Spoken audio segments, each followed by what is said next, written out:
Hola. Falta la física. ¿Es física o química? Bueno, perdón. A ver, ahora que creo que ya sí me escucháis. Muchísimas gracias, Kitty, por esa pedazo de raid. Por favor, qué maravilla. Es que de verdad, qué bonita es Kitty. Muchas gracias, Gambri, por hacerle la maravillosa promo, la maravillosa Kitty. Muchísimas gracias a todos los dragonchetes del orbe. Aquí, que muy buenas. A Denny, que ya estáis también por aquí. A Chanchi. A todos los que habéis venido, muchísimas gracias. Un saludito a todos. Estamos aquí leyendo noticias de ciencia. Estábamos teniendo problemas técnicos, así que ha tocado cerrar ahí directo abruptamente. Ya sabéis, es que Twitch y los servidores y mi ordenador que no va, también todo se junta, hijos míos. Que ha sido tu culpa, pero Chanchi, qué mala personilla eres. Cómete hielo, ay, qué mono. Eso, ahí. La mitad de dos que hemos vivido hace más ruido que el ruido de un camión. Y ya no canto más porque si no me quedo sin voz. No estoy yo ahí con voz para. Pues muchas gracias, chicos, y muchísimas gracias a la Kitty, que es muy grande, que me ha hecho una super raid. ¡Qué mona! Loves Kitty. ¡Qué grande! Pues muchas gracias, me ha hecho mucha ilu. Pues eso, para que lo veáis, aquí nosotros hablando de evolución humana y viene a la gran Kitty con sus super dragonchetes, que tenéis que seguir a la Kitty. ¿Os lo he dicho ya? Que tenéis que seguir a Kitty a la Gamer, por favor, muy importante. Si no la seguís ya, estáis ahora mismo perdiendo el tiempo de vuestra existencia, ir a seguirla, que canta muchísimo mejor que yo, eso ya lo digo yo. Así que nada, pues eso, pues que lo sepáis, que tenemos ahí super raid. ¡Qué bien! Pues bienvenidos a todos. Sentarse, coger sitio, que hay hueco aquí para todo el mundo. Ahí, el dragonchete bailando. Muy bien. Así estoy yo ahora mismo. Pues nada, vamos a proseguir leyendo la noticia para que veáis cómo todo lo han pensado, ¿eh? Lo han pensado aquí los dos que están ahí yendo un poco contra natura, lo tienen pensado. Dicen, cuesta imaginar un hipopótamo en el desierto. Y sin embargo, los arqueólogos han encontrado restos fósiles de estos mamíferos semiacuáticos en el desierto de Nefut, en la península arábiga. Esta superficie de más de hasta 100.000 kilómetros cuadrados de arena rojiza es un hábitat opuesto al que necesitan los hipopótamos y prácticamente cualquier ser vivo para subsistir, pero además los restos nos indican que al menos hace 400.000 años aquí chapotearon estos paquidermos. Y es que el árido paisaje que hoy conocemos no ha sido siempre así. Los estudios geomorfológicos y los modelos climáticos nos han demostrado, por supuesto, que los restos nos informan de que hubo, de hecho, periodos especialmente durante las eras interglaciares en que las condiciones en la actual Arabia eran de gran humedad y con presencia de acuíferos. Así que Arabia era verde y tenía agua. O sea, nada que ver con lo que es hoy. Así que la han bautizado algunos estudiosos, de hecho, como la Arabia Verde. Allí no solo se instalaron hipopótamos y otras muchas faunas típicas africanas, como los antílopes y los búfalos, sino que también el Homo sapiens, como evidencian nuestros restos encontrados allí, también estuvimos.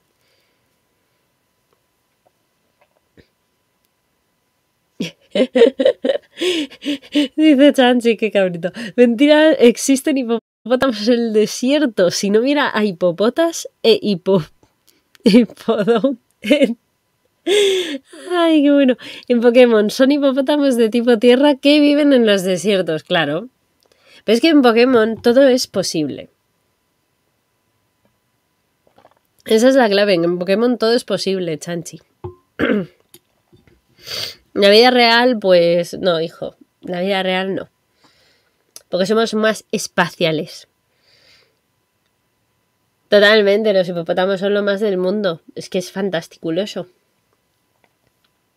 Pues eso, los arqueólogos dicen que han encontrado aún restos anteriores que demuestren que allí vivió de hecho el último ancestro común, en teoría nuestro, pero sí algunas pistas interesantes, y es que los datos geológicos, climatológicos y medioambientales sugieren también que se dieron las condiciones necesarias para que la dispersión de nuestra especie de los homínidos hacia otras regiones durante al menos hasta 4 y 5 ciclos distintos en los que se habrían producido distintas migraciones pequeñas entre 1,6 millones de años y hasta 1,4 e incluso se adelantan hasta 1,2 millones de años. Y entre 1.800.000 también, para luego al final hacer la última entre los 600.000 y los 100.000 años. Recordemos que en principio este antecesor común habría vivido en un intervalo entre los 550.000 años y los 765.000 años que comentábamos al principio de este reportajillo, ¿no? Entonces, con esas fechas, en principio todo cuadra, ¿vale? Todo va bien, todo correcto. Así que estos corredores húmedos, este valle, esta Arabia verde, resulta que en lo que hoy sería el desierto del Sáhara, en ese momento también lo contendría esta zona más verde en ese momento histórico. Durante el Pleistoceno habría de hecho lagos, ríos y zonas húmedas interconectadas, según nos comenta Bermúdez de Castro. Así pues, fuera de África y de vuelta es como esto explicaría que aunque el ancestro X se desarrollara fuera de África, el Homo sapiens surgiera en el continente africano. Bueno, Chanchi, ¿qué pasa? Que puede adorar Kitty a los hipopótamos y a los equidos, por favor, no vamos a poder adorar a varios animales. En este canal todo el mundo puede adorar muchos animales, con lo bonitos que son todos, hombre. Hay abundantes restos fósiles en África que demuestran también a su vez que el Homo sapiens se gestó allí. Pero tal como rescatan o como pasan de hecho históricamente hablando Martiñón Torres y Bermúdez de Castro en su artículo, ninguno corresponde a un antecesor directo. Así que uno de los motivos de la dificultad de trabajar en determinadas zonas, como pueden ser en zonas desérticas, es que son muy conflictivas también actualmente a nivel político y a nivel también incluso de que requieren una logística mucho más complicada. Pensar que, claro, trabajar en un desierto a 40, 50, 60 grados casi que a veces tienen en algunos lugares, con todo solaco dándote, ahí con la arena, con tal, pues es complicado. Así que tiene su aquel. Otra de las cosas que comenta la propia noticia es que parece ser que el arqueólogo británico Francis Turville Pettigrew encontró en el año 1925 un cráneo que más tarde ha sido datado entre unos 200.000 y 500.000 años atrás, y por sus características morfométricas parece ser que podría tratarse de este eslabón un poco del ancestro X. Sin embargo, algunas cosas, como por ejemplo pues las fechas, no terminan de cuadrar en su caso, y por eso tampoco está aceptado todavía a día de hoy. Claro, decía Bermúdez que el método usado, la visión y los años, pues no eran como para denominarlo el ansiado ancestro X. Duele un poquito, claro, es como cuando tu equipo mete un gol y en la revisión del VAR te lo anulan porque ha habido una falta.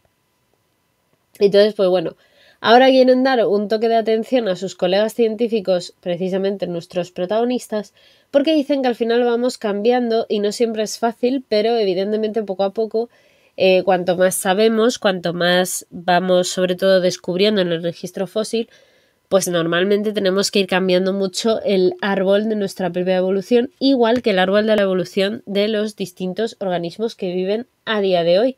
Esto se ha demostrado mucho con la zoología cuando se empezó a estudiar la genética de los animales. Al menos es lo que nos cuenta Bermúdez de Castro, que desde que se publicó el artículo de hecho les ha escrito a muchos colegas interesados en su hipótesis y parece ser que, oye, mira, pues ahí está la cosa estudiándose. También hay un pequeño recuadrito que nos habla precisamente de que todo el estudio que se está haciendo en Atapuerca con el Homo antecesor es súper importante, porque el Homo antecesor, como tiene todas estas particularidades, quizás no sea ese ancestro X, pero según explican en este pequeño recuadrito, sí que puede tener las claves para ese previo o ese justo después de ese ancestro X, es decir, que podría ser, digamos, su primo cercanillo. Un primo así cercano que tuviera él. Yo quiero un biche, alguien me regala uno. Bueno, un Michi, pues te puedes ir a la calle y coges a uno, que hay muchos en la calle, por desgracia. Yo quiero un elefante. Eso ya es más complicado, Gambri. Eso ya... Ostras. Eso ya en la calle no lo puedo coger. Por lo menos aquí en España no. En otros sitios no lo sé, pero en España no. Mogambo. Ostras, te imaginas, no, por Dios. Pobre elefantico. Así que eso, básicamente cierran la noticia eso, contándonos la curiosidad del Homo antecesor, que sigue siendo clave, y que sepáis que al menos se ha abierto una posibilidad dentro de la línea evolutiva y dentro de observar siempre la historia de nuestra historia como tal evolutiva, la nuestra, como que todo tiene que estar en África y no todo tiene por qué tener un origen per se en África. Es verdad que en algún momento evolutivo podría perfectamente diverger, aunque sí que es verdad que quizás tenga más sentido Oriente Próximo, como plantean ellos. A mí me parece una teoría bastante cuadrada, ¿eh? No es... Yo la veo bien, la veo lógica, la verdad, la veo lógica. Entonces, bueno, no es perfecta, ninguna teoría va a ser perfecta hasta que no se encontraran todos los registros fósiles de todos los huesos, de todo el mundo, de todo el... ¿Vale? Es muy complicado. Y además, pues hoy vemos una, que además Chanchi, que le gusta mucho hablar de paleonoticias, lo podrá confirmar. Todo el tema paleontológico y paleoantropológico en concreto depende mucho a fin de cuentas, de pues esto, ¿no? De todos los fósiles que te vas encontrando y tal. Hoy podemos decir que este fósil es anterior al otro y resulta que de pronto te va a aparecer otro dentro de 2 años y te va a decir que no, que estaba entre medias o que no, que era anterior, que fíjate que no, que es posterior. Claro, es como hacer un rompecabezas, pero sin conocer ni las piezas del puzzle, teniendo que encontrarlas, etc. Es complicado. Cuando menos es complicado. Por eso cada nuevo fósil pues hay que intentar cuadrarlo a ver en qué lugar va respecto del árbol. Y ahí está lo complicado y a la vez lo bonito de de toda esta rama, ¿no? De lo que sería toda esta rama en sí. La siguiente noticia es otro articulito un poquito largo, ¿vale? Como este de la historia evolutiva de nuestro ser, ¿vale? Pero nos sumamos a la carrera espacial. ¿Os apuntáis? ¿Nos sumamos todos a la carrera espacial en este artículo? ¿No lo leemos? Venga, vamos allá. Según la noticia, el subtitulillo que ponen es que para 2024 hay 2 cohetes españoles que se llaman Miura 1 y Miura 5. Yo no me hago responsable de los nombres. Estarán realizando vuelos suborbitales y orbitales y el sueño de 2 ingenieros está a punto de convertirse en realidad con el primer cohete reutilizable europeo. Esto sería la presentación de la noticia y ahora sí la leemos. Si uno busca en Wikipedia España, ¿no? La Wikipedia de España, no la Wikipedia Made in Spain. Y dices, quiero buscar el término Miura, pues te va a encontrar hasta 9 entradas desde la famosa ganadería de los toros, ¿vale? Hasta una marca de coches brasileña.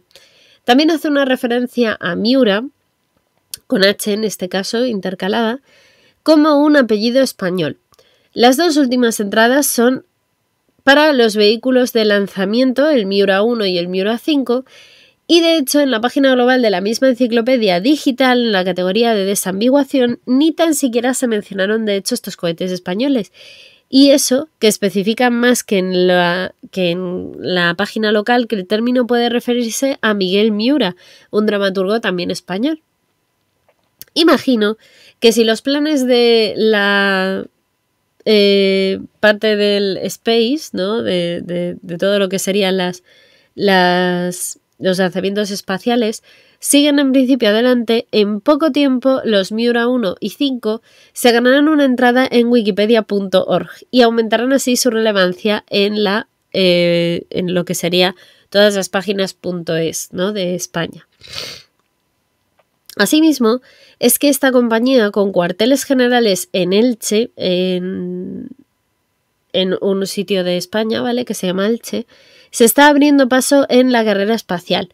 No es que aspire a llevar astronautas a la Luna y menos a Marte, pero su cohete reutilizable ya ha superado con éxito su ensayo de vuelo y está listo para su lanzamiento. De hecho, desde la base del Instituto Nacional de Tecnología Aeroespacial, el INTA y el Arenosillo en Huelva, a finales de este año ya se tienen planeados.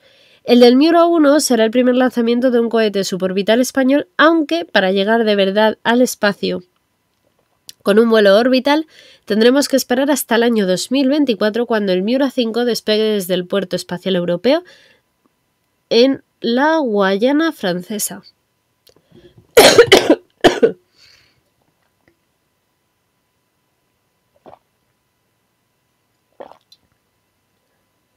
No sabía yo que había una Guayana Francesa, la verdad. Pero mira, no te acostarás nunca sin haber aprendido algo.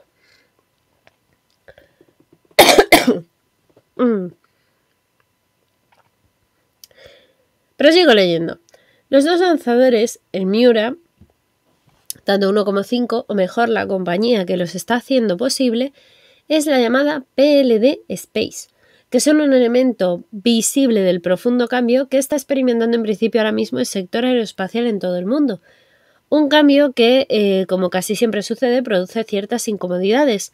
Según André Hubert Roussel, el consejero delegado de Ariane Group, responsable de los cohetes Ariane y Vega, ha advertido del riesgo que supone esta proliferación de proyectos espaciales en toda Europa.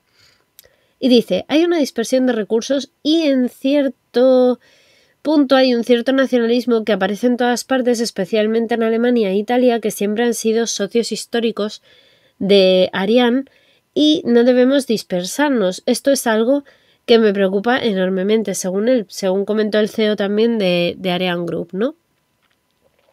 Y añade, en estos países actualmente hay una fuerte tendencia hacia la duplicación. Se favorece en principio la aparición de los competidores que no aportan nada en términos de innovación, y especialmente en Alemania, con esos microlanzadores, por el contrario, debemos de maximizar así el entorno y el retorno de la inversión.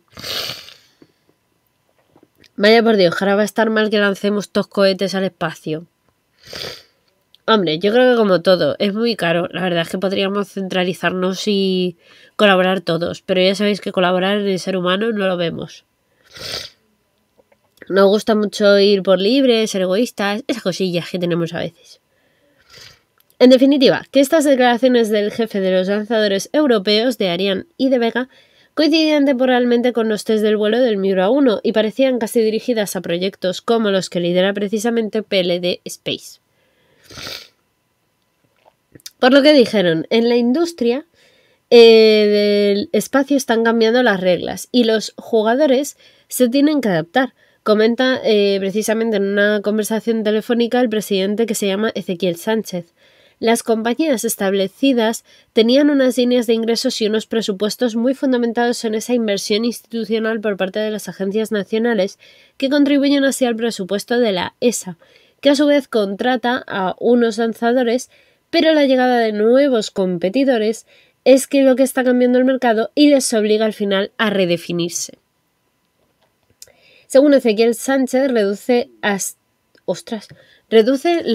los 200 proyectos de los que hablaba el CEO de Ariane Group a unos 50. Dice, dentro de esos que haya 6 o 7 que son los que destacan y otros 2 o 3 somos los que sí que estamos compitiendo de una manera mucho más directa. Es decir, ¿con qué competimos en la Liga Europea del Espacio? Un cohete suborbital no se crea de la nada, ¿o sí? Y continúa diciendo, el origen del Miura 1, el primero que han desarrollado precisamente los de PLD Space, dicen que se debe a la ilusión y el empeño de Raúl Torres y Raúl Verdú, dos ingenieros que, rozando los 25 añitos, o sea que son jovencillos, fundaron en 2011 esta plataforma, el PLD Space.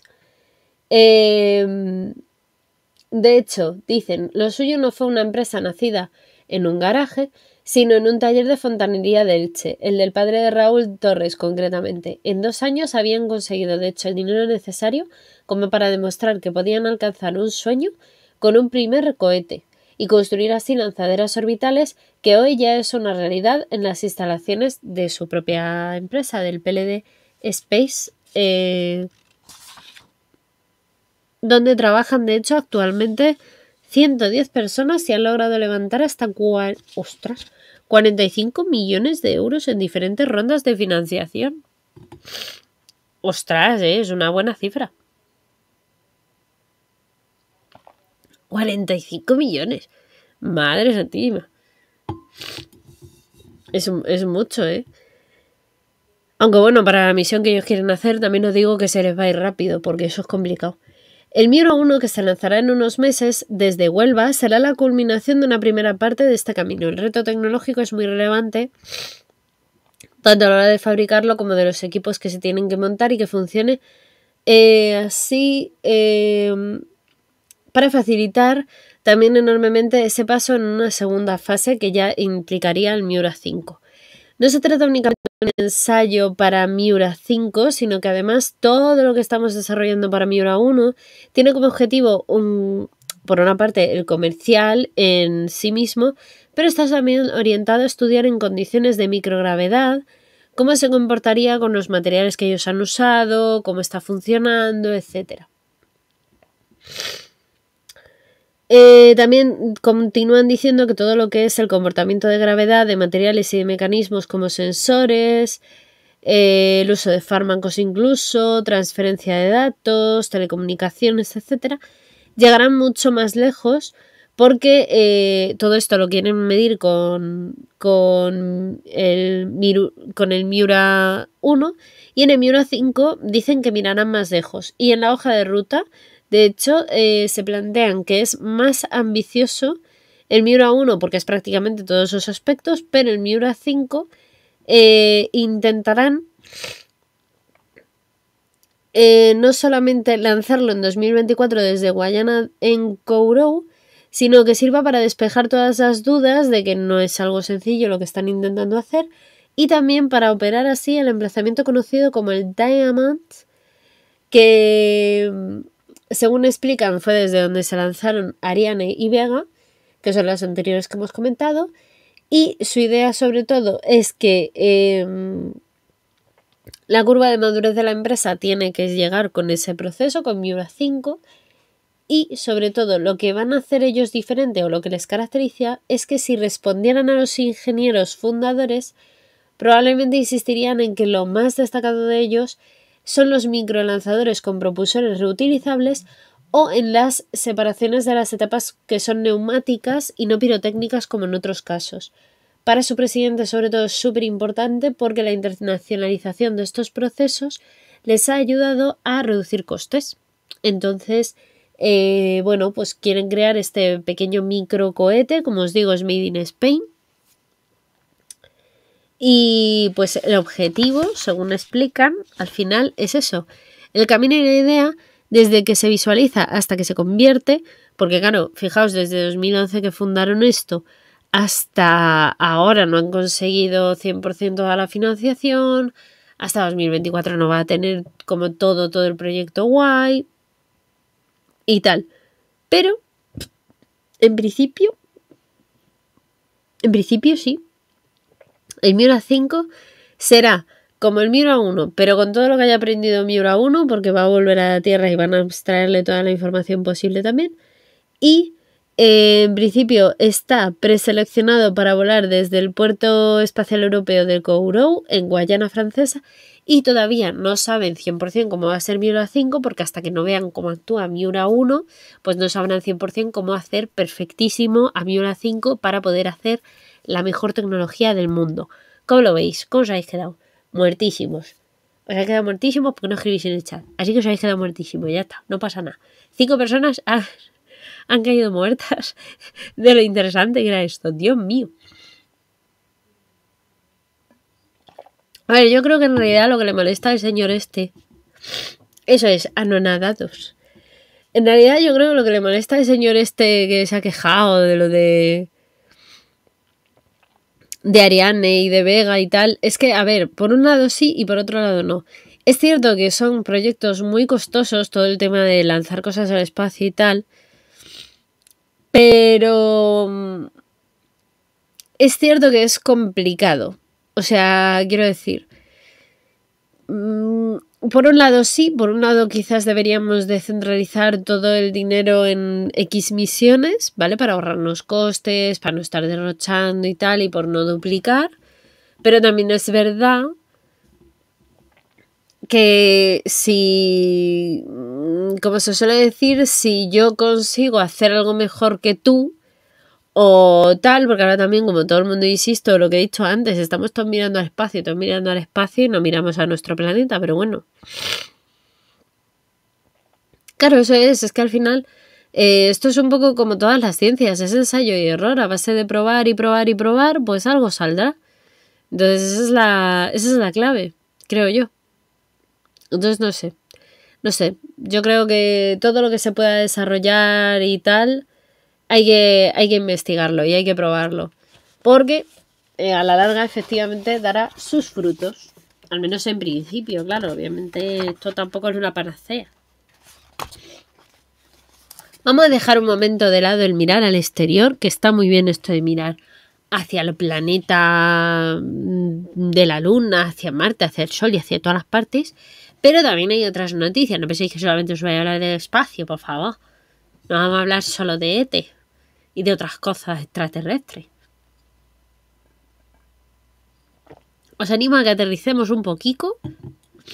Que vamos a hablar de un bichillo que por una parte parece a lo mejor un alien, pero sí es muy mono. Es muy mono. Vamos a hablar de los ajolotes. Hay los ajolotes, que son como alienígenas. Bueno, la verdad es que tienen pinta de alienígenas, ¿vale? A lo mejor parece que es que estoy uniendo todo, pero os juro que van en orden así las noticias en la revista, ¿eh? No me lo estoy inventando yo. Pues resulta que de los ajolotes a las hormigas ata, que son unas hormigas totochas, se observa la vida en el Museo de las Sciences. Y es que los ajolotes conservan durante toda su vida las características de su infancia. De hecho, se les conoce por ser una especie que precisamente no madura, es decir, se queda ahí, en ese estadio ahí medio juvenil.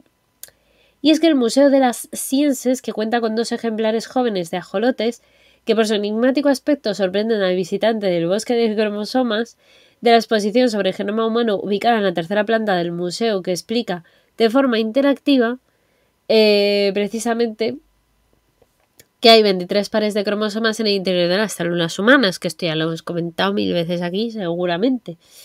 Pero es que resulta que ahí tienen a unos ajolotes en este museo,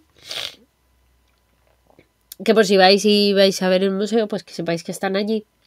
Y sobre todo porque el nombre del ajolote proviene de la lengua del náhuatl y se traduce como perro de agua. Mientras los anfibios se transforman en principio en animales terrestres, el ajolote, el Ambystoma mexicanum, mantiene durante toda su vida las características de su infancia, ¿no? De lo que sería un individuo inmaduro sexualmente hablando.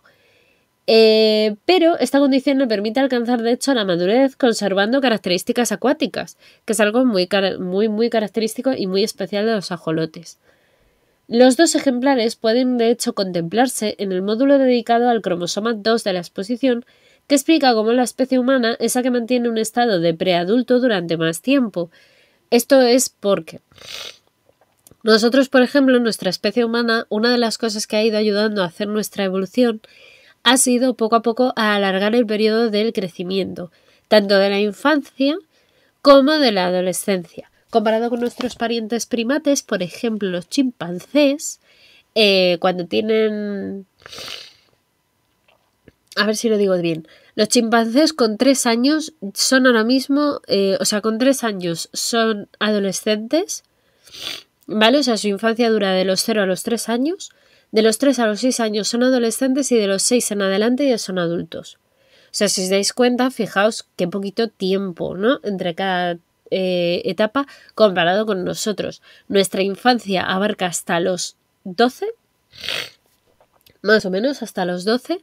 De los 12 a los 18 nos tiramos 6 años desarrollándonos como adolescentes, tras haber alargado ya de por sí mucho la infancia, 12 años frente a 3 que os he dicho que tienen, por ejemplo, los chimpancés o tal, y luego ya el estadio adulto, ¿vale? El estadio adulto siempre es el más largo, que dura en general, pero llamó mucho la atención. Entonces, claro, poner un ajolote en este punto del museo a mí me parece súper cookie, el que lo ha puesto en la exposición es muy inteligente. Entonces os prosigo leyendo. Mientras tenemos a los ajolotes ahí, resulta que al ladito tenemos el hormiguero. Y es que otro espacio singular de este Museo de las Ciencias en el hormiguero es en lo que llaman el hormiguero, que es una instalación que recrea los túneles en los que habitan las hormigas ata o cortadoras de hojas, ¿vale? Estas son especialmente conocidas por cortar las hojas y se las llevan. Además, son capaces de cultivar su propia plantación de hongos, estas hormigas, porque las van enterrando y son capaces de generar hongos dentro de su hormiguero y poder alimentarse de ellos y tal. Son bastante curiosas. Esta recreación, de hecho, no solamente se ha recreado en el museo, ¿no?, con acuaterrarios y tal, pues para que las hormigas lo puedan hacer, sino que además cada día las hormigas salen a buscar hojas que cortan y transportan hasta el hormiguero para cultivar así ese honguito, ¿no?, que decíamos.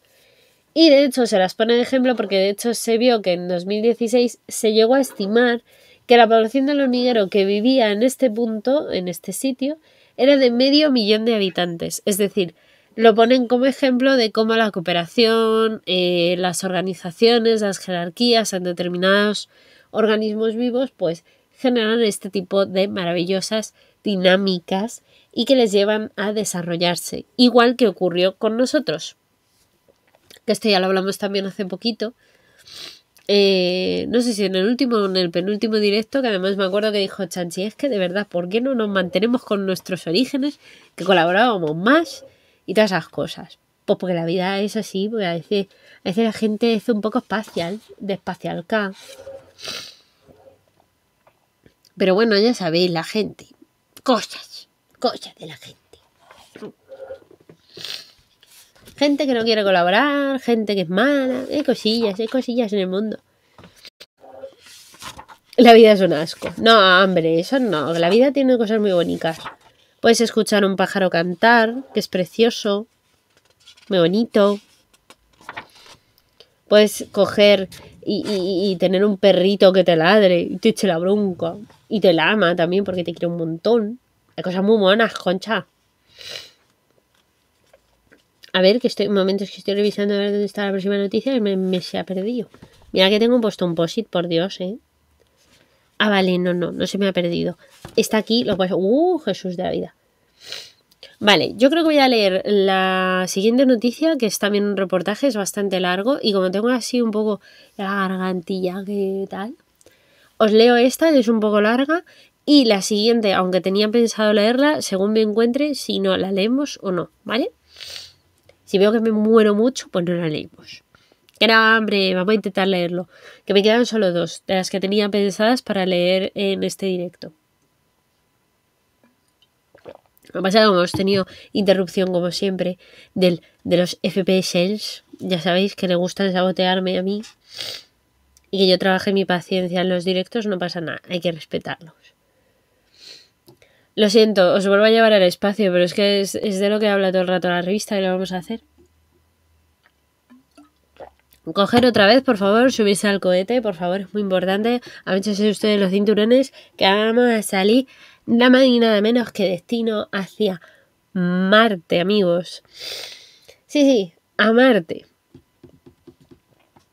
No, al Sol no, vamos a Marte. Vamos a visitar el planeta de los hombres, como dicen antiguamente. Y concretamente vamos a hablar de la agricultura en Marte. Sí, agricultura.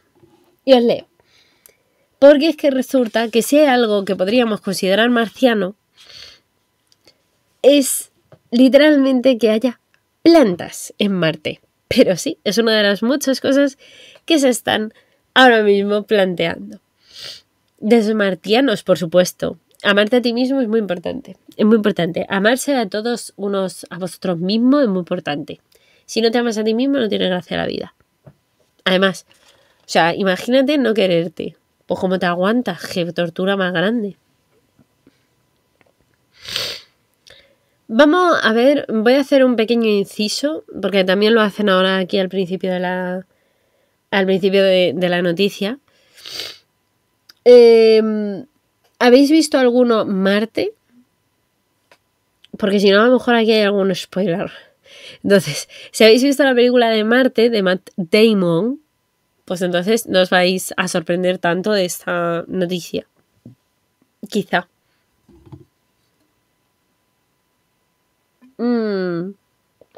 Por supuesto, todos amamos a Kitty. Somos sus dragonchetes. Muchos lectores, empiezo a leer la noticia, ¿vale? Muchos lectores seguramente recuerden las vicisitudes que tienen que pasar. Ay, por favor, qué maravillosa es esa película. La de los marceros que hacen aca, aca, aca. Muchos lectores, bueno, hay una. ¿Cuál era? La de los caraconos. Por favor, los caraconos eran geniales. También eran alienígenas. También tenemos a E.T. Yo me vi hace poco la de Paul, que salió en el 2000, no sé cuándo, hace pues como 10 años. Los caraconos. Ay, es que ha habido tantas pelis de marcianos. Jolín, Mars Attacks, too much. Maravillosa de Tim Burton. Es que ha habido muchas pelis, de verdad, demasiadas pelis, ahora que caigo. He empezado a decir y no he parado. Pues la de Marte de Matt Damon es la que hacen referencia aquí porque es de lo que... A ver, es la que está más relacionada con lo de la noticia, ¿vale? Por eso la han metido así sutil. Pues si bien es verdad que os habéis visto la peli de Marte, ¿vale? De Matt Damon, que se va precisamente a Marte, el hombre se queda allí pillado porque sale mal una misión y tal. Pues cuando trata de cultivar patatas en Marte, el protagonista, que en este caso es Matt Damon, para poder sobrevivir, porque claro, el hombre se queda allí tirado, como os digo, está en una movida tremenda. Pues para sobrevivir en el planeta rojo intenta cultivar patatas, ¿vale? Esta es una de las partes de la peli. Y resulta que en el planeta rojo, en lo que viene siendo Marte, tras una tormenta de polvo en la que de hecho pierde a sus compañeros de la expedición, ¿vale? Pues es cuando tiene que empezar a hacer estas cosillas.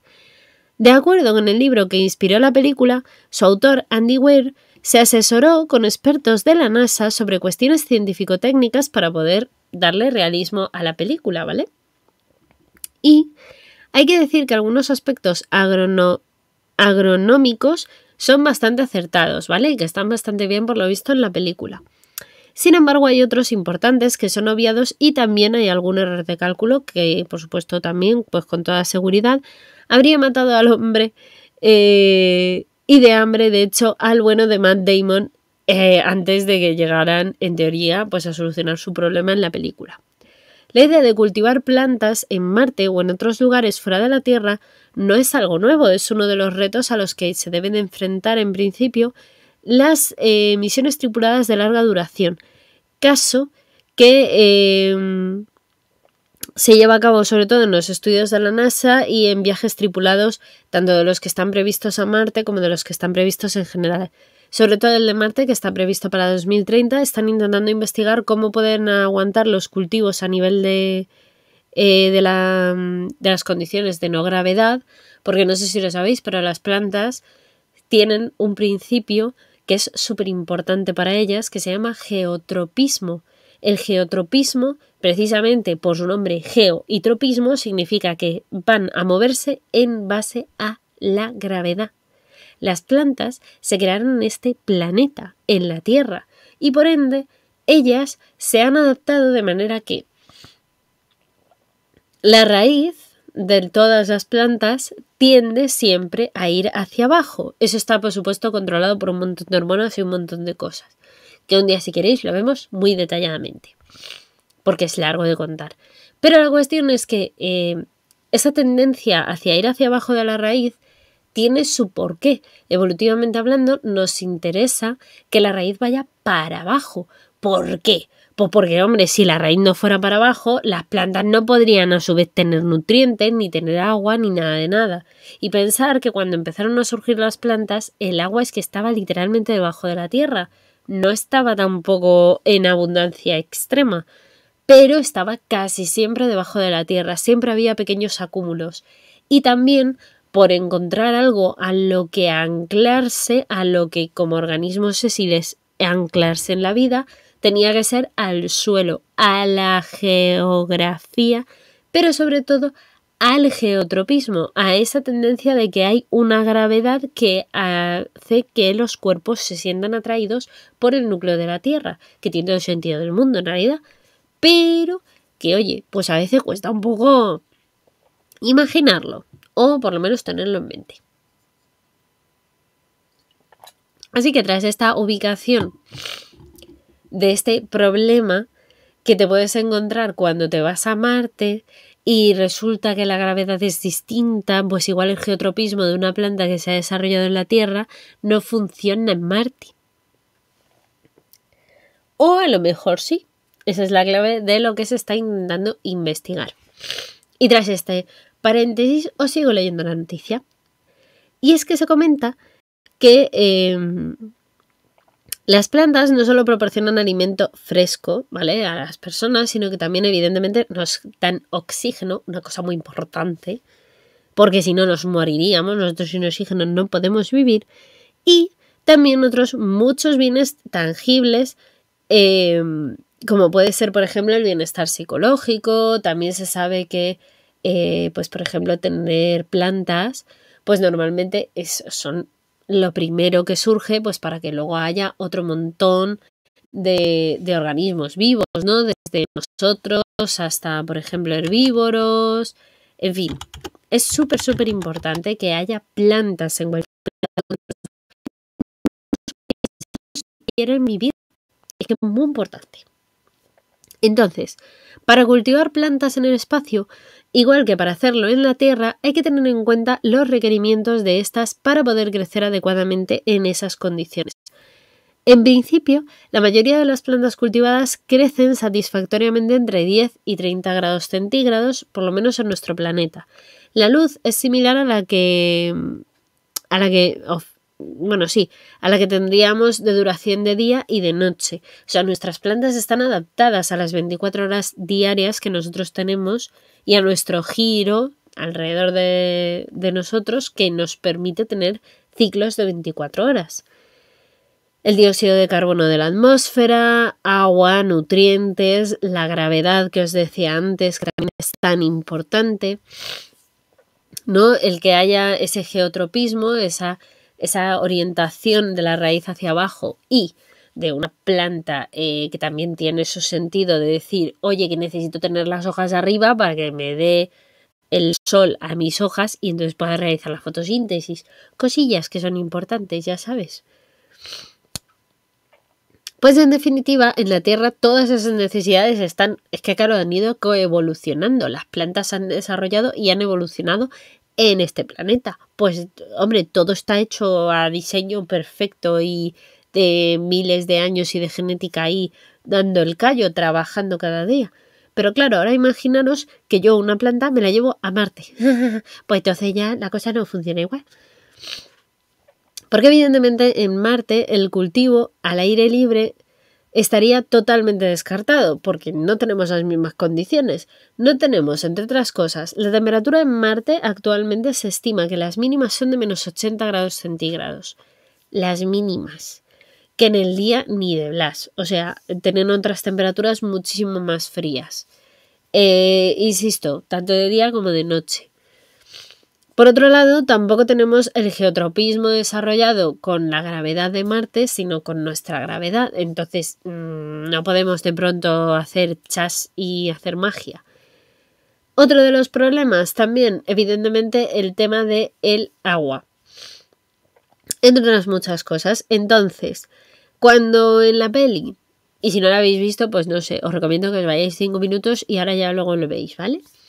Matt Damon en la película de Marte hace pequeñas cámaras de cultivo, ¿vale? En las que lo que intenta hacer es precisamente como en el proyecto Peggy, que fue un proyecto que se empezó a trabajar en la NASA para poder cultivar precisamente con cultivos en principio que no requirieran un suelo, ¿vale? Per se. A este tipo de cultivos se le llama hidropónicos, ¿vale? Y lo que se intenta es que solo sea con agua y no sean tan dependientes de un suelo per se. Porque claro, imagínate tener que coger tierra y llevártela al espacio para que solamente puedas cultivar plantas. Pues tampoco tendría sentido.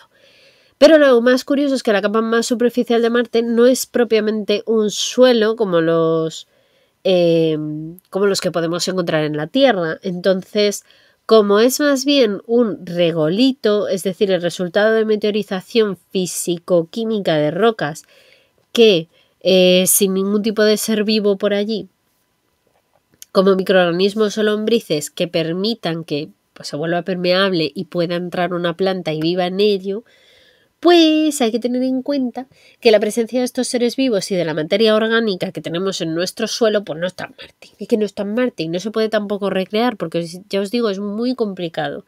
Porque la madre naturaleza, podemos intentar decir que tal y que pascual, la madre naturaleza no es copiable, es muy difícil calcarla.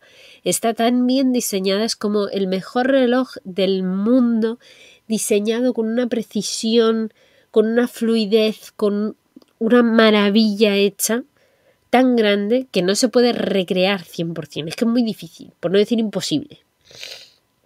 Y ahora, insisto, llevároslo a otro planeta, que está más lejos, más frío y más todo. Pues no.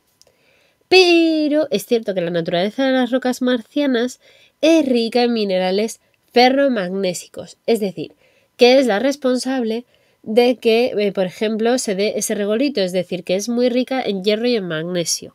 Entonces, si encontramos plantas que les guste mucho el hierro y el magnesio, pues a lo mejor le podría venir muy bien este planeta rojo porque se podrían adaptar muy bien a este tipo de condiciones, aun salvando todos los problemas que hemos comentado antes. Así que en el libro, de hecho, del Planeta Rojo, que es precisamente el título de otra película también, por ciento, de ciencia ficción del año 2000, protagonizada en este caso por Val Kilmer, se pigmenta y de hecho se ve que por la presencia de los óxidos del hierro se produce la hematita,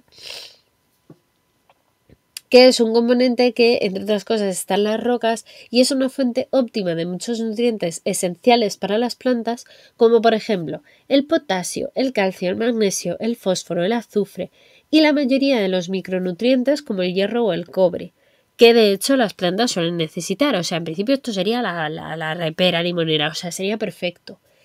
Pero claro, ¿qué pasa? Que hay dos problemas importantes con el suelo marciano. Y es que los niveles de nitrógeno requeridos por las plantas no son fáciles de obtener de manera natural en este tipo de suelo. ¿Y qué pasa? Que las plantas son muy dependientes del nitrógeno. Las plantas de la Tierra dependen mucho del nitrógeno porque es uno de los elementos más abundantes junto con el carbono y junto con el oxígeno y junto con el hidrógeno.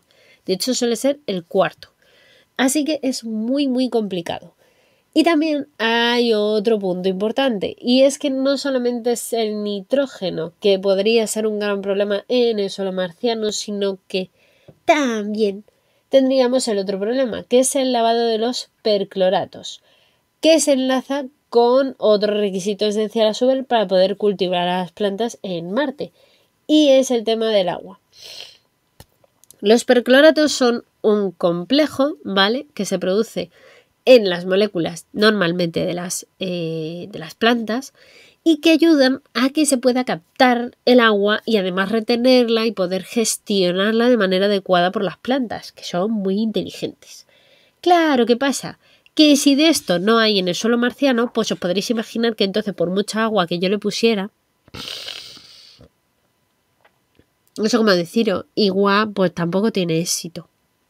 Entonces, claro, digamos que en la película aquí nuestro amigo Matt Damon parecía que todo le iba muy bien, parecía que él podía plantar patatas y aquí no pasaba nada, en la película de Marte, pero hombre, que había sus lagunillas, había sus cosas, que no saben ustedes que no. Entonces, ¿qué pasó? Que mostraron un desierto plagado de cráteres en el que intentaron de hecho hacer irrigación, hicieron cultivos, o lo intentaron, un poco parecido a lo de la peli de Marte, un poco parecido a lo que hizo Matt Damon. O sea que eso en parte es verídico, ¿vale? Pero resulta que dado que no parece viable el poder calentar, el poder dar todas estas condiciones al final a Marte, evidentemente al aire libre, y tampoco parece ser que creando un invernadero como el que crea Matt Damon en la película, otra alternativa posible que planteaban era sintetizar el agua a partir de hidrógeno y oxígeno generados en diversas reacciones químicas, y así la cuestión del agua es algo en lo que la película de Marte, de hecho, que hemos mencionado antes, es importante porque al principio de la película el protagonista calcula la cantidad de agua que tiene que sintetizar para poder regar las patatas que él está en teoría cultivando, y llega a la siguiente conclusión y dice, pues para ver, para ser viable el suelo necesita hasta 40 litros por metro cuadrado. Ojo, dije, es una cantidad importante. Perdón, por metro cuadrado no, 40 litros por metro cúbico. O sea, es muy tocho. Esto es solo un 4% del volumen, lo que constituye un error muy tocho, ¿vale? Según los científicos, porque dicen que los agrónomos y los edafólogos, o sea, las personas que estudian muchísimo cómo tener los mejores cultivos del mundo, pues esa cantidad para la mayor parte de las plantas dicen que, incluidas las patatas, está muy por debajo del punto de marchitamiento permanente. Es decir, las plantas necesitan muchísima más agua que esto. Además de la temperatura, el agua y los nutrientes, que ya los hemos ido comentando como aspectos que también tendrían evidentemente que cuantificar para poder cultivar estas plantas en Marte, y todas las complicaciones que hemos ido comentando hasta el momento, evidentemente la débil atmósfera marciana, con una presión unas 100 veces menor que la terrestre y que está compuesta del dióxido de carbono, de nitrógeno con un 3%, fíjate, de dióxido de carbono les sobra porque tienen un 95%, argón 1,6% y trazas de oxígeno, agua y metano, pues fijaos, la nuestra en comparativa, pues tendríamos nitrógeno en un 78%, fijaos la diferencia, y oxígeno en un 21%. El dióxido de carbono es verdad que lo tenemos menos alto, trazas de argón, incluso de dióxido de carbono, ya os digo, hay menos proporción, y el vapor de agua, que también está en proporciones más pequeñitas. Así pues, la altísima concentración de dióxido de carbono en esta atmósfera marciana podría deducirse que la fotosíntesis de las plantas también viene de este tipo de cosas. ¡Hombre! ¡Hola, los coracos! Muchísimas gracias por esa pedazo de raid. Muchísimas gracias, coracos. ¡Qué pedazo de lujo! Muy buenas a todos. Sentarse todos. Coger asiento. Coger asiento, que se viene... Estamos aquí hablando de Marte, amigos. De Marte y cómo cultivar cositas en Marte. ¿Cómo lo veis? ¡Ay! Muchas gracias por seguirme. Carcan89, muy buenas. Muchas gracias por seguirme también a Grosscaster. Muy bienvenido. Y a Lorcoracos, por supuesto, también muchas gracias por seguirme. Muy bienvenidos los tres. Buenas. He dejado notas orientativas por ahí. Ya me parecía a mí que estaba usted muy callado, señor Gambrino. Ya sabía yo que algo estaba en vuestra mano. Qué malas personillas. Hombre, muchas gracias, Pinatius, por seguirme. Muchísimas gracias a todos por venir, coger asiento, sentarse tranquilamente. Estamos hablando de cómo vamos a plantar cositas en Marte. ¿Cómo lo veis? Bueno, estamos viendo más bien cómo no se puede. Está bastante complicado, pero bueno. Está bien informarse de estas cosas. Es muy bonito y muy importante. Por el afiliado. A ello estamos. Muchas gracias, Grosscaster. Ay, por cierto, hola Mayuyu, que no te he saludado. Muy buenas, Mayuyu. ¿Qué tal? Mira, ¿ves? Es que las notificaciones van ahora, pero yo ya lo he dicho. Totalmente. Oh, muchas gracias, Mayuyu. Pues muy bien, aquí estamos, leyendo cositas. Bueno, os diré que en cualquier caso, y aunque hemos visto todo lo bueno y todo lo malo de tener que ir a Marte y todas estas cosas, las primeras misiones de la NASA a Marte, ¿vale? Son las sondas que las han llamado Mariner. Ahí en A, Mariner. Que mostraron un desierto plagado de cráteres y sin ningún indicio de vida. ¿vale? Estas fueron las primeras. Pero luego, pues bueno, se han ido cada vez conociendo más cositas de Marte y, en principio...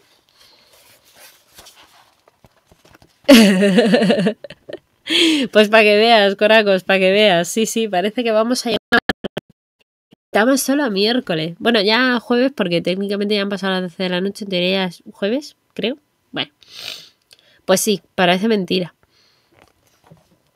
Mi PC pone que es jueves. Pues sí, así que en definitiva lo que han visto, entre otras muchas cosas, aunque aparentemente en Marte, como os decía, parecía que no había vida ninguna, lo que hay es una altísima concentración de CO2 en la atmósfera marciana que podría deducirse que la fotosíntesis, de hecho, de las plantas estaría muy favorecida en ella. De hecho, hay un tipo de plantas que son especialistas en captar muy bien y muchísima cantidad de CO2, del dióxido de carbono. Entonces, ¿y si intentáramos llevar esas plantas y que vayan adaptando a la atmósfera y la vayan cambiando? Pues podría ser. Pero volvemos a los problemas que hemos comentado previamente. Y claro, pues así, mal. ¿Por qué? Porque si tenemos limitaciones de el suelo, de la atmósfera, del agua, de los nutrientes, del suelo, de toda la condición de la planta para que evolucione. Insisto, mover una planta de la Tierra hasta Marte es muy complicado. Porque no es tan sencillo. O sea, ojalá lo fuera, pero es que es muy, muy complicado. Porque, vuelvo a decir lo mismo, las plantas han evolucionado y se han desarrollado en nuestro planeta con nuestra gravedad, con nuestra atmósfera, la han ido cambiando progresivamente, han ido evolucionando con los microorganismos, con todo.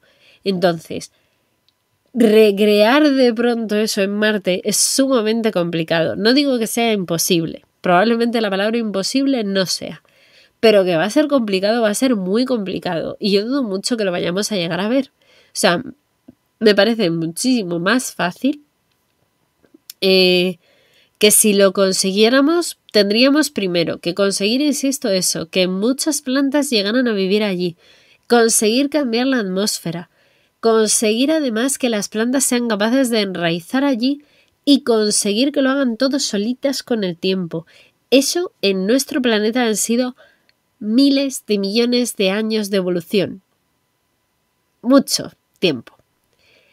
Entonces, no creo que sea imposible, pero creo que es muy difícil. Misión terraformar Marte, totalmente. Es terraformar Marte y ese es el problema. Marte es Marte, la Tierra es la Tierra. Oye, igual la planta que produce marihuana ayuda a Brose, todo puede ser.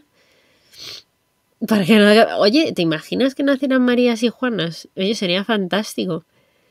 Ya así lo tenemos, claro, ya está. Y luego mandamos hombres para procrear, efectivamente, ya está. Ya hemos poblado la Tierra. Bueno, la Tierra no, perdón, el planeta Marte, que será terraformar Marte, básicamente. La llamaremos Terra Marte. Pasaría a ser el planta verde. También es muy posible. Lo que pasa que es eso, las cantidades de agua que necesitan las plantas es que son tan grandes que yo es que le veo más problemas que ventajas, de verdad os lo digo, ¿eh? También es muy fácil ver el pero o el problema y no la ventaja, pero es que estamos todavía lejillos. ¿Se impartirían matemáticas? Pues yo creo que sí, porque si hay que calcular tantísimo cuánta agua te hace falta, cuánto no sé qué, como el protagonista de la película de Marte, yo creo que sí, vamos fastidiados. Vamos fastidiados, yo lo veo complicado, la verdad. Yo creo que sí se van a impartir matemáticas totales. Y de las complicadas, yo creo de las complicadas encima, entonces no sé yo. Yo la verdad es que se me quita la gana de irme a Marte, ¿qué queréis que os diga? Pero bueno, aquí básicamente lo que dicen es eso, que nos queda bastante, hasta 2030 no llegaremos a Marte como tal, pero bueno, aquí están intentando averiguar cómo hacer plantas en Marte, pero lo de cuidar las plantas para nuestro planeta ya lo vamos viendo si eso más adelante, pues no sé, cuando ya se haya destruido todo y esas cosas.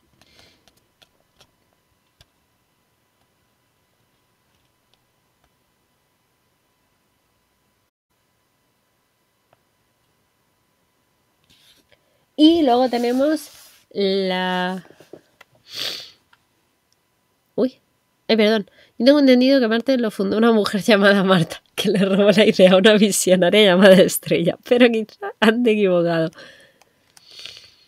Puede ser, ¿eh? Puede ser, porque la gente, ya sabes que lo de robar ideas a veces es que la gente no... Ya lo cogen, lo patentan, no sé qué... Esto es posible, esto es posible. Yo no descarto, ¿eh? Esto es posible. De verdad, qué mal está la cosa. La verdad que sí, la verdad que sí.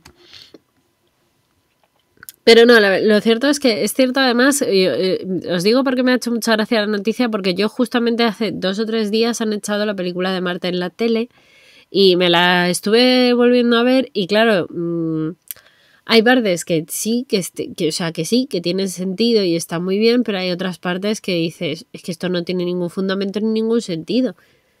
¿Por qué no? O sea, bueno, pues porque no, es que no va, o sea, no tiene sentido. Pero bueno, son cosas que poquito a poco se van investigando y van llegando pues progresivamente a algún término. Yo creo que cuanto más sepamos, siempre lo digo, cuanto más conocimiento se tenga, mejor se podrá estudiar. Pero sí, lo de terraformar Marte, esta obsesión que tenemos por terraformar todo, significa que no tenemos nada claro que nuestro planeta es único.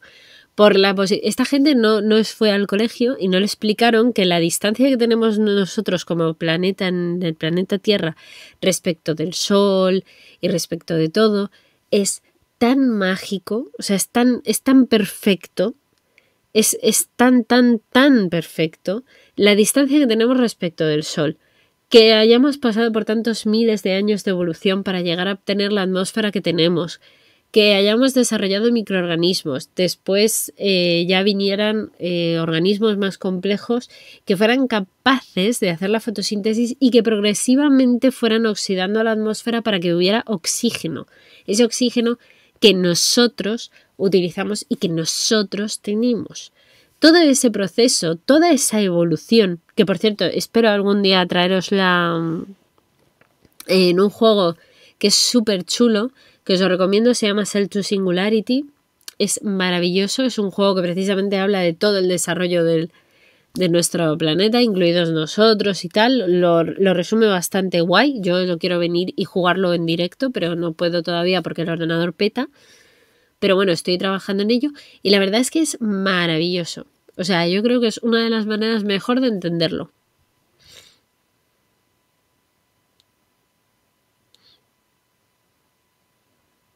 Según he oído, sin ser creyentes, podemos decir que todas las casualidades científicas se dan que se dan son un milagro, sí, en parte sí. Sí.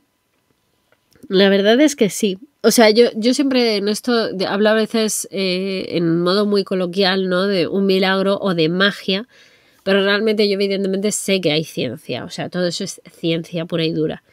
Y evolución y genes y un montón de interacciones, pero es cierto que, como se suele decir, la alineación de los astros, la colocación, todo el proceso evolutivo y todo el proceso de enfriamiento incluso que hemos tenido, el que hubiera una época en la que todo eran volcanes hirviendo y tal en el planeta Tierra, y que luego haya llegado este periodo en el que ahora pues vemos nuestro planeta como muy azul, muy verde, muy tal. Bueno, pero es que todo ha habido, en todo este tiempo ha habido mucha evolución. De todo tipo, desde la tierra, desde los mares, organismos vivos de todo tipo y de toda índole, etc. O sea que sí, en realidad es un poco un milagro, entre comillas, efectivamente, como nos has dicho tú muy bien, Grossecaster, pero es cierto, es un poco eso. Lo sé, Chanchi, sé que lo tienes, pero imagínate traerlo aquí y encima que la gente pueda disfrutar viéndolo. A ver, yo os lo digo porque podéis jugarlo, por supuesto, no hace falta que me esperéis a mí, que igual os morís, pero puede estar muy guay, Yo en cuanto pueda lo traeré y jugaré a ello en directo y así os voy contando cositas de curiosidad. mientras juego, que puede estar súper guay. Yo creo que puede ser muy didáctico.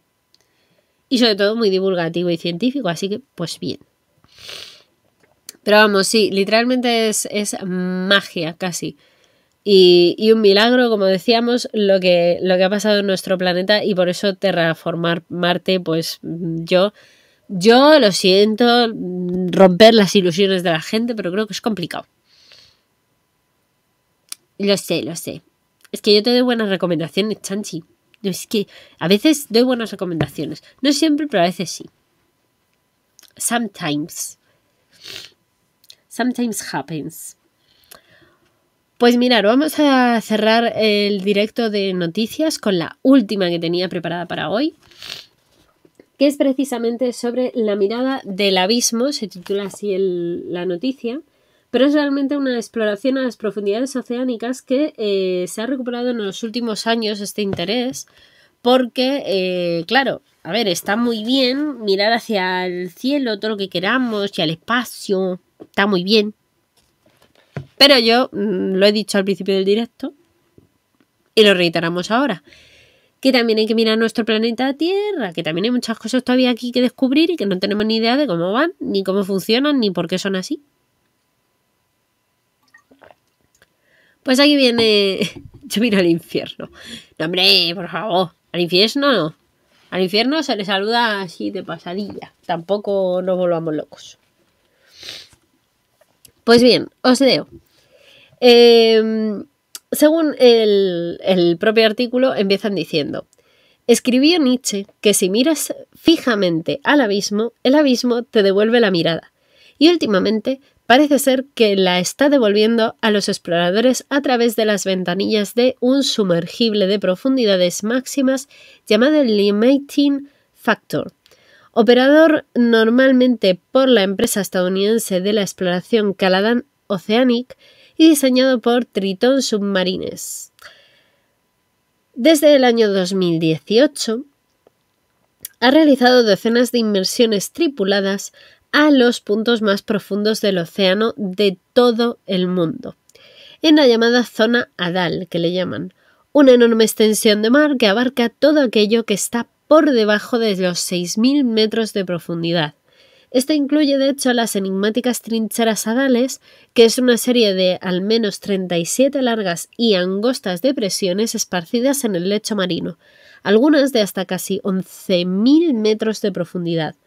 Este vasto reino no solo representa uno de los hábitats geológicamente más activos, sino que además de encontrarse geológicamente activo por la Tierra, también se encuentra con temas más interesantes que la ciencia oceánica incluso actual está estudiando, y es que, además de todas las características, lo que sucede allí es crucial para la regulación del clima global.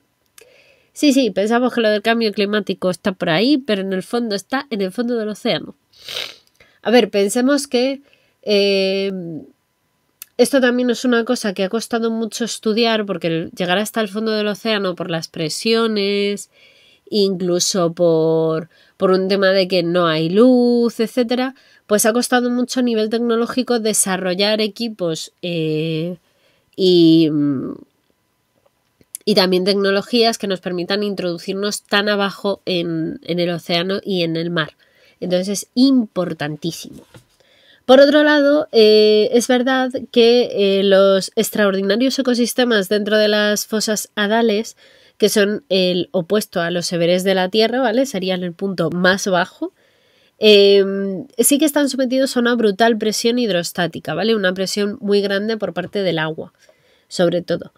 Y a la oscuridad permanente, porque como os digo, el sol, claro, no llega tan profundo, no llega al sol, es imposible. Entonces eso al final hace que no se tenga visibilidad para nada. Aún así, están lejos de estar vacíos, no es que en estos puntos no haya vida, todo lo contrario, abunda la vida. De hecho, hay mucho endemismo, eso sí, de lo que hasta ahora se venían suponiendo, y es un misterio y una extraña belleza que cada vez debemos de intentar molestarnos en conocer más. Hubo un tiempo en el que se pensó utilizar, de hecho, estas fosas marinas como basurero de desperdicios nucleares y farmacéuticos. Ahora, gracias a la tecnología que incluye algunos de los equipos más capaces de aguantar una tonelada de presión para poder bajar tan abajo, se ha estudiado y se ha visto que estamos viendo un renacer del interés de la exploración precisamente de lo que llaman el Hades, ¿no? Y en su conservación también, porque claro, la ciencia DAL viene creciendo cada vez más y se intuye de hecho que mucho de lo que está activo aquí como vital es muy importante para mantener el equilibrio, y las barreras coralinas, por ejemplo, que así como las selvas son esenciales para poder darnos a día de hoy todo lo que tenemos y todos nuestros ecosistemas. O sea, mantener nuestro planeta y el cambio climático un poquito a raya. Ahí en nada. Pero además, aprovechando la oportunidad de haber acompañado a la primera expedición tripulada de la fosa de Atacama en el enero del 2022, es decir, a principios de este año, en la compañía de Caladan Oceanic y el Instituto Milenio de Oceanografía en Chile, con la revista muy interesante, se han presentado estas páginas que representan este mundo tan oscuro donde nacen los grandes terremotos y los tsunamis también. Y es que resulta que en estos puntos es donde realmente aparece la bisagra donde el viejo lecho marino frente a las costas tanto de Chile y Perú se hunde bajo el joven sótano de Suramérica, que es uno de sus lugares alucinantes en cuanto a geología se refiere. Su punto más hondo de todo Suramérica está a 8.069 metros. Según algunas mediciones hechas durante esta expedición, está en la base de una intimidante grieta en forma de V excavada entre afloramientos de manto terrestre y basalto. Así se extiende a lo largo de hasta 5.900 kilómetros, y la más larga de todas las trincheras hadales es la fosa de Atacama, que es un espejo ultraprofundo del contorno occidental del continente. Las iluminadas por las luces de tipo sumergible que se encuentran en este maravilloso equipo hace que las agudas pendientes de las rocas aparezcan cubiertas por un fino sedimento, como si una coladera estuviera constantemente espolvoreando azúcar coladera, pero siendo un azúcar pastelero casi gris claro, con esa misma dirección una y otra vez. Aquí y allá aparecen de hecho parches lisos de cieno, deslizándose, quedando así hasta el fondo y haciendo como si fueran pequeños volcanitos, en medio de una constante lluvia de diminutas partículas blancas que se las llama la nieve marina. Asimismo, una mana de los cuerpos desmenuzados de cuánto animal muere aguas arriba está también por allí. Claro, porque los esqueletos también acaban en el fondo del mar, como os podréis imaginar. Cuanto más al fondo, más todavía estarán. Cuando una placa que está bajo el mar choca contra una que está bajo un continente, normalmente la oceánica siempre se hunde debajo de la otra con una inclinación de hasta 30 grados, y ahí es cuando se produce o se crean estas trincheras. En otras palabras, la Tierra constantemente se anda tragando su propia corteza como una serpiente que ingiere su propia cola. Según Osvaldo Ulloa, oceanógrafo de la Universidad de la Concepción, director del Instituto Milenio de Oceanografía y primer ser humano en descender junto al explorador estadounidense Víctor Vescovo al lugar más profundo del Pacífico suroriental de todas las placas que forman estas trincheras en los océanos, la de Nazca, que es causante de la fosa de Atacama, es la que más rápidamente se está hundiendo bajo un continente. Y es que esa velocidad de subducción, que es como se llama este efecto, es de hecho muy importante, porque lleva también a un reciclaje de la corteza terrestre en ese punto. Y puede sonar a poco, pero 6 centímetros al año no es tan poco en el fondo. Así que sentimos los efectos en forma de los grandes terremotos que acaban sacudiendo Chile y Perú, de forma muy habitual, por cierto, en estos terrenos. Ay, muchas gracias, Pinatius, me alegro mucho. Yo también me hubiese gustado tener profesores que me explicaran las cosas a veces de otra manera, la verdad. Creo que a todos, a todos nos ha pasado esto. Así que nada, me alegro mucho. Pues bien, en este escenario caótico que acabamos de plantear, Una zona de fractura en la cual la roca se tensiona y se parte como una galletica, se parte. Y tiene muchos cachitos, ¿vale? Muchas fisuras. Se acaba inyectando el agua, porque claro, estamos debajo del agua. Como Ariel debajo del mar, pues ahí. Y claro, pues ¿qué pasa? Que tal proceso que es muy épico, por esa alteración que no solo empuja hacia arriba, por ejemplo, a la cordillera de los Andes en este punto, sino que causa también el volcanismo, es decir, que los volcanes erupcionen. Y a su vez, todo esto resulta que también hace que haya un profundo impacto en los procesos biológicos y geoquímicos que aparecen en esas trincheras terrestres. Un estudio de la Academia China de las Ciencias de 2021 afirmó que el agua liberada por estos procesos puede causar también terremotos a una profundidad de entre 50 y 300 kilómetros bajo el lecho marino y de hecho bajo las trincheras hadales. Asimismo, las sacudidas a su vez causan corrientes muy turbias y deslizamientos y tsunamis que afectan a la forma en la que se deposita una y otra vez esos cachitos, esos sedimentos, ¿no? Esos cachitos de piedra. Y la robusta cantidad de carbono orgánico que está precisamente desde estas fosas marinas, ¿vale? Que está allí como escupiéndolo, y los destinos de las pequeñas criaturas que habitan sobre y bajo esta misma fosa. Así, un sobrevuelo del fondo de la fosa de Atacama que hemos comentado antes ofrece una visión tradicionalmente serena de este inframundo lleno de pequeños dramas, porque lo que más se ve es un conjunto de pequeñas criaturillas que están muertas, que se han debido de ir muriendo y claro, pues acaban allí, en el fondo del océano. Entonces, claro, pues cuando bajas y bajas y bajas en el océano, pues es lo que te vas a encontrar, eso que tiene sentido. Así que cuanto más conozcamos esto, más conoceremos también sobre, como os digo, procesos tanto de geografía como de movimientos de las placas, etcétera. Sobre todo es lo que se intenta investigar con este tipo de cosas. Y también os diré que, según comentan por aquí, Héctor Salvador, que es un español, es el que se ha encargado, entre otras cosas, de trabajar en este proyecto para llevar este pequeño submarino hasta tales niveles de profundidad, ¿vale? Porque, entre otras cosas, es ingeniero y ha ayudado precisamente a que seamos capaces de bajar, porque, como os digo, es una limitación de tipo más técnico. O sea, necesitamos a un ingeniero que sea súper bueno y sea capaz de hacer estas cosas. Es más, de hecho, según la noticia, dicen, la fosa tectónica de Atacama recorre, ojo, 6.000 kilómetros de la costa suramericana, abarcando una superficie de fondo oceánico mayor que la de la península ibérica. O sea, es mucho más grande que lo que es España. Pero es que además tiene 8.000 metros bajo el mar. O sea, es una brutalidad. No es claro imaginar diseñar máquinas que sean capaces de llegar tan en lo profundo. Y de hecho destacan también que una de las muchas cosas que... Hombre, y tanto, los ingenieros tienen mucho ingenio. Es verdad, aquí podéis comer todos, podéis comer, beber, podéis hacer lo que queráis.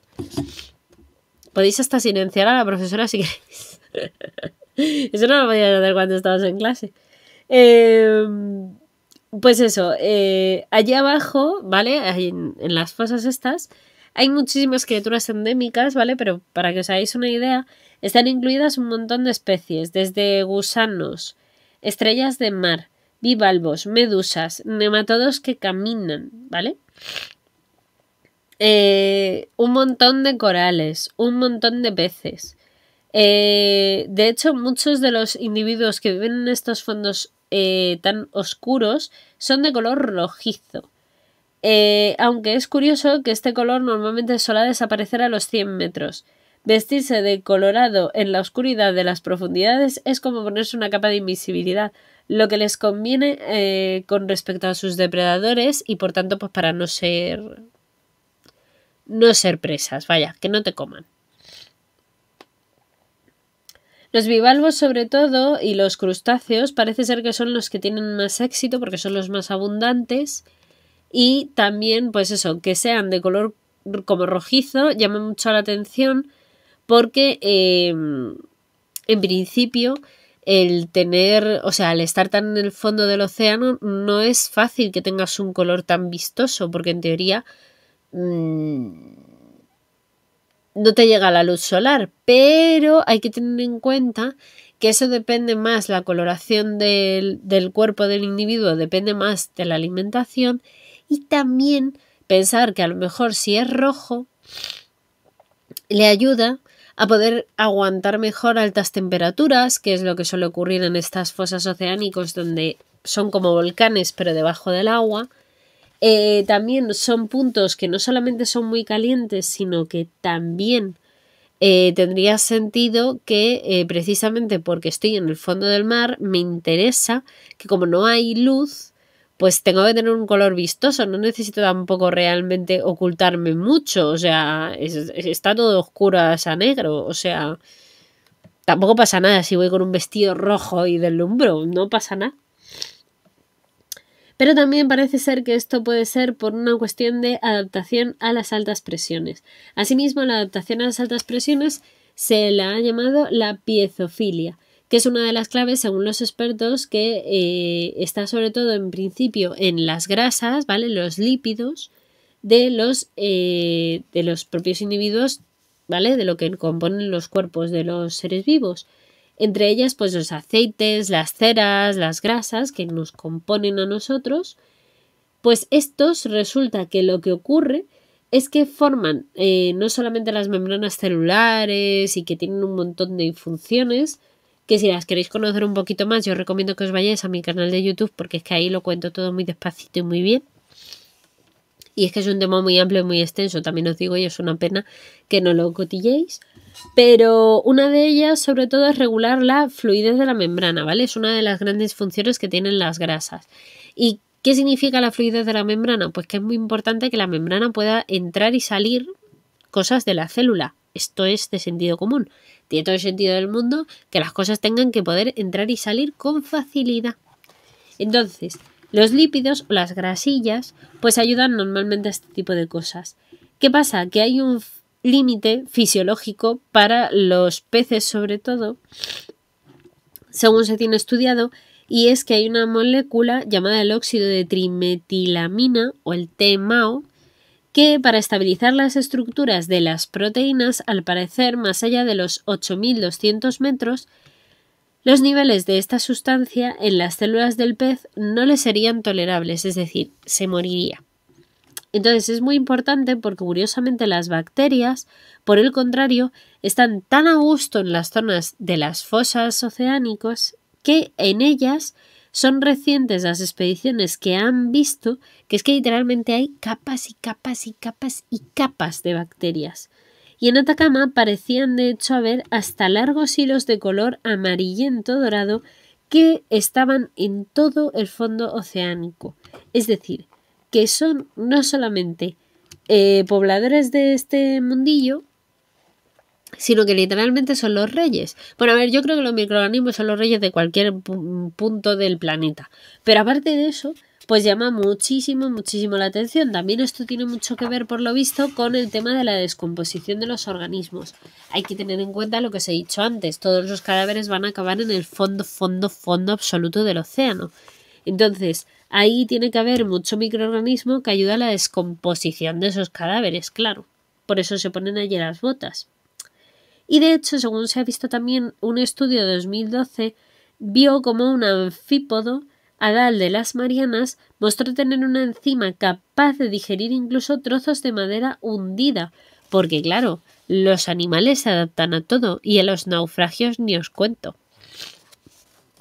Los naufragios, recordar que vienen sucediendo desde que empezamos con las exploraciones del ser humano, es decir, estamos hablando fácil del siglo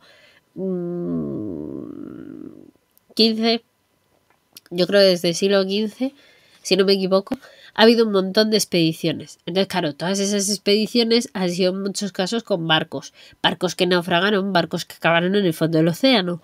Entonces, tampoco es tan raro que haya precisamente organismos que se hayan vuelto especialistas en comer madera.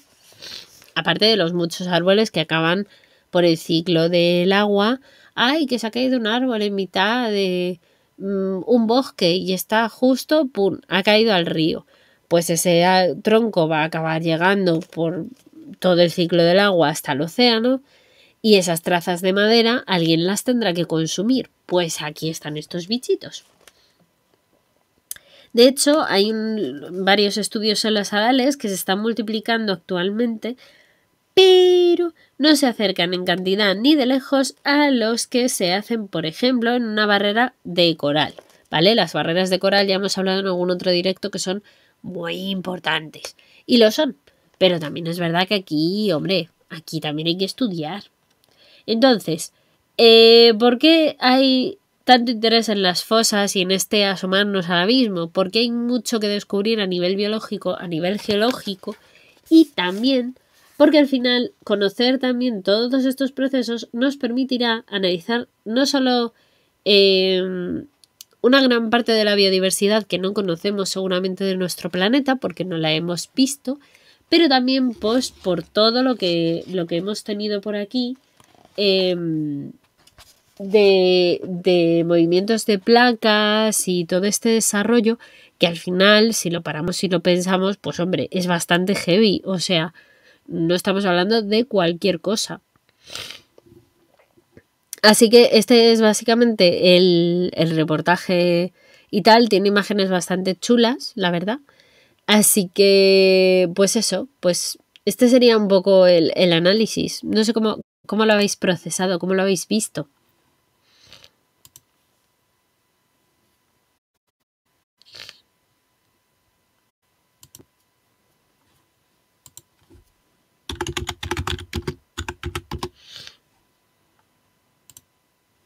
Uy. A ver, caída de FPS porque ha abierto internet un momento. Vale, bien. Ya está, no ha pasado nada. Hemos muerto.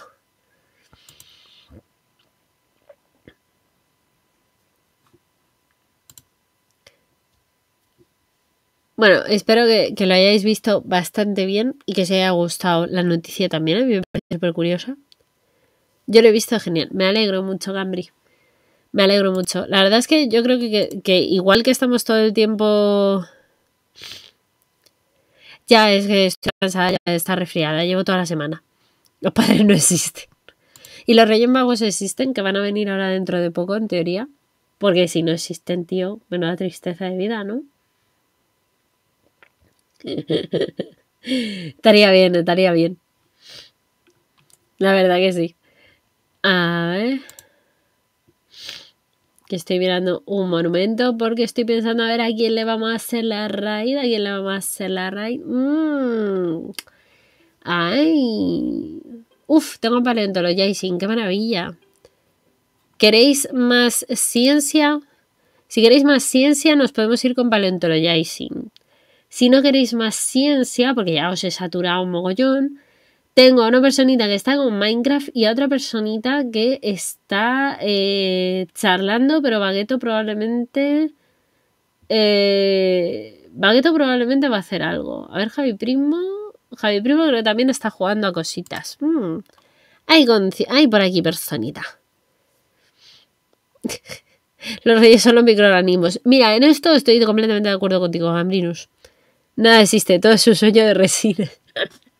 Ostras, eso es bueno, sí, totalmente. Nada, un placer. A mí me ha encantado estar hoy de directo. Y aunque esté con todos así y tal, os puedo asegurar que esto es porque ya es el final del día. Realmente no he estado tan horriblemente mal. Así que, no sé, ¿alguna preferencia? ¿Preferís Minecraft? ¿Preferís que os mande... Nada, un placer que hayas pasado por aquí, Pinatius. Estás súper invitado cada vez que quieras. Lo que yo quiera. ¿Me dejáis absoluta libertad a mí para elegir a quién hacemos la raid? Uy, qué peligro. Muchas gracias, hombre. Quitando 2 momentos en los que casi muero por la tos, sí, la verdad es que he estado bastante aceptable para ser hoy. Y el problema mini técnico, que no ha estado nada mal. Pues no sé con qué mandaros. ¿Qué hago? Mira, a ver... Venga, yo creo que os voy a mandar con Minecraft, que yo ya os he dado mucho la brasa, os he dado mucha paliza hoy, ya os he contado muchas cosas del espacio y tal. Os voy a mandar con Lennart, que tiene 8 personitas viéndola. Así que nada, quedaros por aquí para ver a Lennart, que os voy a mandar con ella para que disfrutéis de cómo está jugando de Minecraft, de la maravillosa invención de alguien haciendo y ya está. Así que nada, muchas gracias por el directo, muchísimas gracias de la raid a Lorcoracos y a, por supuesto, a la maravillosa Kitty a la Gamer, maravillosos todos, muchas gracias a todos también por seguirme, a Grosecaster, a Carcan 89, a Lorcoracos también y a bienvenidos. La próxima vez os avisaré por Discord para el próximo directo, como siempre. Así que nada, ya sabéis que la ciencia y la fuerza os acompañe este miércoles jueves. Y un besito muy grande para todos. Chao, chao.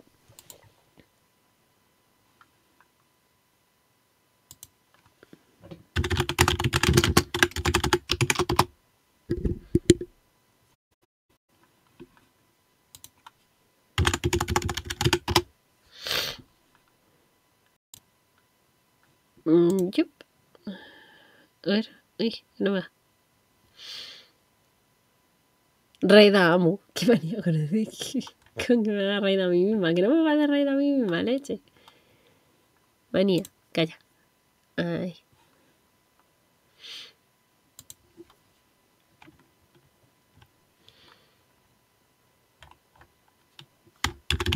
Gracias a vosotros, sí.